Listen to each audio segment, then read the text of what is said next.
Hello everyone, তো তোমার সবাই কেমন আছো? আমি আশা করি তোমার সবাই ভালো আছো। আর আমি পুনরায় তোমাদের সাথে আবার হাজির হয়ে গিয়েছি নতুন আরেকটি গ্রামার ভিডিও নিয়ে। আমি আশা করি বন্ধুরা যে তোমাদের যে পূর্বের যে গ্রামার ক্লাসটি ছিল সেই গ্রামার ক্লাসটি তোমাদের কোনো বোঝার অসুবিধে হয়নি।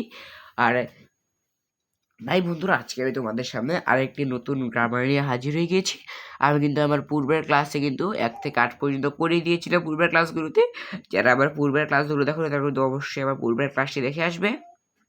নাহলে কিন্তু বন্ধুরা আজকে আমি তোমাদের যে স্ট্রাকচারটি দেখাবো সেইটি কিন্তু তোমরা কোনো কিছুই বুঝতে পারবে না। তা চলো বন্ধুরা ভিডিওটি শুরু করে, কিন্তু ভিডিওটি শুরু করার আগে তোমাদের কাছে একটি অনুরোধ থাকবে যে তোমরা ভিডিওটি না টেনে সম্পূর্ণ দেখবে। তাহলে কিন্তু এই রুলটিতে যা বোঝানো হয়েছে তা কিন্তু তোমরা ভালোভাবে কিন্তু বুঝতে পারবে না, আর তোমরা কোনো কিছুই বুঝতে পারবে না। তাহলে দেখো বন্ধুরা, এই কমপ্লেক্স টু সিম্পল স্ট্রাকচারটিতে প্রথমে কি বলা হয়েছে দেখো। এই কমপ্লেক্স টু সিম্পল স্ট্রাকচারের মধ্যে যদি দেখো যে কোনো বাক্যটি এই নিয়মে গঠিত হয়েছে তাহলে বুঝে যাবে যে সেই বাক্যটি হচ্ছে কমপ্লেক্স সেন্টেন্স।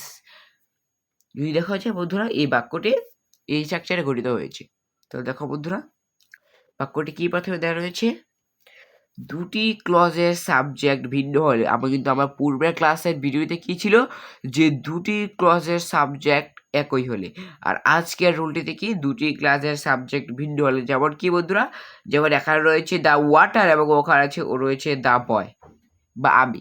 এটি কিন্তু দুটি ক্লজ সাবজেক্ট ভিন্ন হলে প্রথম ক্লজটিতে যদি am is are was were has have had থাকে তাহলে আমাদের নির্ণয়ের নিয়মটিতে কিন্তু আমাদের কমপ্লেক্স থেকে সিম্পলে রূপান্তর করতে হবে। দেখো ওদের নিচের নিয়মটি কি, নিচের নিয়মটি হলো প্রথম ক্লজের am is are was were পরিবর্তে বিগ বসবে। এই রুলটি কিন্তু আমি পুনরায় বলে দিচ্ছি, রুলটি হচ্ছে অনেক সোজা। তোমরা এই কি রুলটি একটু ভালোভাবে মনোযোগ দিয়ে কিন্তু দেখো, কোনো সাইড টক না করে।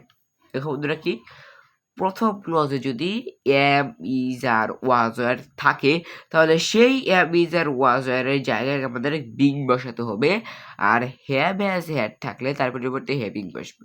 শুধু এইটুকুই পার্থক্য হবে, আর দ্বিতীয় ক্লজটি যা আছে সম্পূর্ণই বসে যাবে। তোমরা বুঝতেই পারছো যে এই রুলটি কত সহজ। তাও আমি বন্ধুরা তোমাদেরকে একটি উদাহরণের মাধ্যমে বিষয়টি আরেকটু ক্লিয়ার করে দিচ্ছি। দেখো,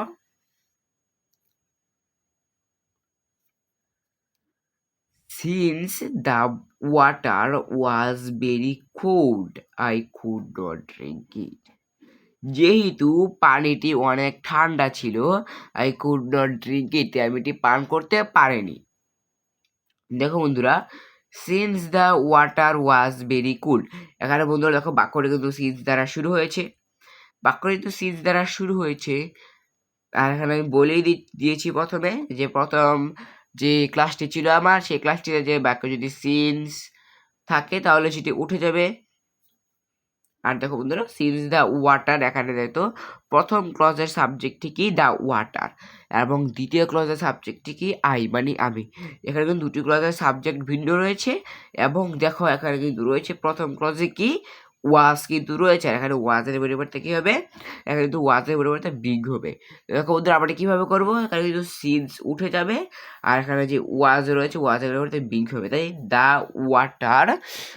ওয়াটার বিগ, দ্য ওয়াটার ওয়াজের পরিবর্তে বিগ বসিয়েছি, বিগ ভেরি কোল্ড, এবার বাকি জায়গাটা যা রয়েছে তা হুবহুব কিন্তু আমি বসিয়ে দিয়েছি। আর আমার এই রুলের যে এক্সাম্পল যেটি রয়েছে সেটি কিন্তু আবার কমপ্লিট হয়ে গিয়েছে। তো দেখতে পারছো বন্ধুরা যে রুলটি কত সোজা। এবং আমি আবার পরবর্তী যে ক্লাসে তোমাদের সাথে আবার পুনরায় দেখা করব, সেই গ্রামারের ক্লাসটিতে আমি যে রুলটি দেখাবো সেই রুলটিও কিন্তু ঠিক সেমই হবে, কিন্তু একটু পার্থক্য হবে। আমি আমার পরের ক্লাসটি কিন্তু সেই পার্থক্যটি তোমাদের ভালোভাবে বুঝিয়ে দেব। তো বন্ধুরা আমি আশা করি যে আজকের আমার যে গ্রামার ক্লাসটি ছিল সেই গ্রামার ক্লাসটি তোমাদের বুঝতে আর কোনো অসুবিধা হয়নি। আর যদি বুঝতে অসুবিধা হয়ে থাকে তাহলে আমাকে অবশ্যই কমেন্টের মাধ্যমে জানিয়ে দেবে। আমি আমার নেক্সট যে ভিডিওটি রয়েছে সেই ভিডিওটা বুঝিয়ে দেওয়ার চেষ্টা করবো ইনশাআল্লাহ। তো বন্ধুরা থ্যাংকস ফর ওয়াচিং। আর যারা আমার এই ভিডিওতে নতুন এসছে তারা কিন্তু অবশ্যই লাইক এবং সাবস্ক্রাইব করতে ভুলবে না। তো তোমাদের সাথে আবার দেখা হচ্ছে পরবর্তী নতুন কোনো ভিডিও নিয়ে। ততক্ষণ পর্যন্ত তোমার সবাই ভালো থাকো, সুস্থ থাকো। আল্লাহ হাফেজ।